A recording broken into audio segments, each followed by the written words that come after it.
My name is Chris Forsberg. I'm from Doylestown, Pennsylvania. I'm the driver of the NOS energy drink Nissan 370Z. Our Nissan 350Z was actually one of the longest running cars in Formula Drift history, having 5 complete seasons and earning the championship in the 4th season. So moving into the Nissan 370 for 2011 just seemed like a wise decision for ourselves and for all of our sponsors. A lot of little things that Nissan really learned from the previous car and applied. It's a little shorter, a little wider, which makes it a little twitchier on the track. It's really good for, closing in on the lead car. It gets through tight corners faster. You're able to put the car in places where a big old, four-door or American car might not be able to fit.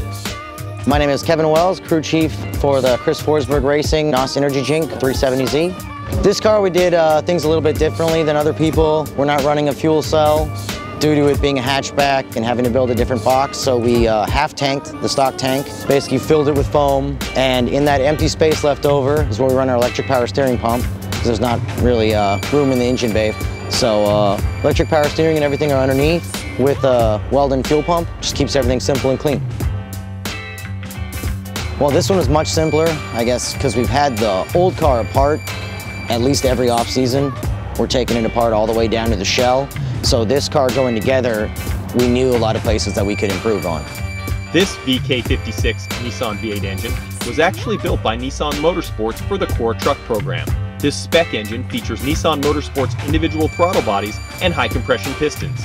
A Big Stuff 3 ECU manages the fuel delivery and ignition events. Nissan Motorsports dry sump oiling system ensures that the engine always has an adequate pressure even under the most severe high G drifts. A Quaife 60G 6-speed sequential transmission helps to keep the engine in its optimum power band. A custom flywheel allows a tilt and twin plate clutch to do its job. A Tomei-powered Technical Tracks LSD provides the ideal initial torque setting for any drift course. Hankook RS3 tires, mounted on SSR Type F wheels, endure the abuse of drifting. A complete DG5 coilover system fitted with Swift springs works with the custom suspension components to provide the ideal control in any drift. This 2011 season is going great for us with Formula D. We started off the first event with 4th place, first time really ever driving this car.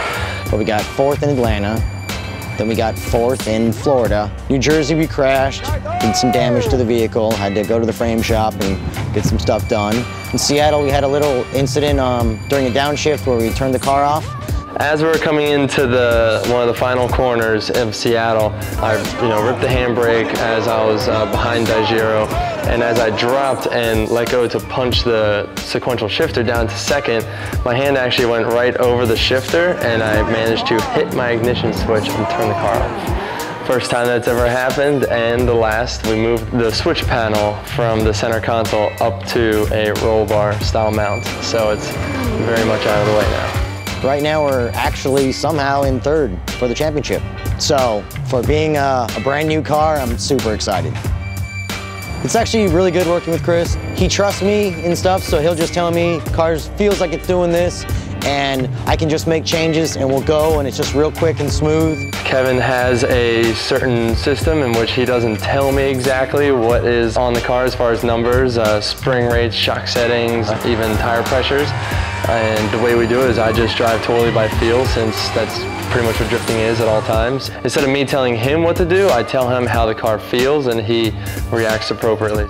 Going into the off-season, obviously there always wants to be improvements. We always want to try and make the car better and faster and more reliable. So one of the main things we're looking at is trying to get a little more steering angle out of the front and hopefully a little more grip out of the rear. We are sitting at a pretty good spot with our tire to weight ratio, but there always is more room for improvement. We didn't get too crazy on the suspension, since we wanted to go for something reliable and didn't really want to push the envelope with a brand new chassis. So with proven setup so far and some months in the off season, we definitely have some time to get some real data and see how far we can take it. Old car we did a lot of redoing, put it here, oh it doesn't work out well here, it doesn't gravity feed right, this thing sucks, and much better when you can at least learn from your mistakes. Yeah, I just really want to thank all of our sponsors that push with us into this year with the brand new chassis, NOS Energy Drink, our new relationship with Hankook Tire, Nissan providing us with this 370Z, and AEM, Clarion, Sabon, SSR, Mishimoto, everyone else that helped kind of pull this car together, and obviously Sam's Auto Land for this crazy old paint job.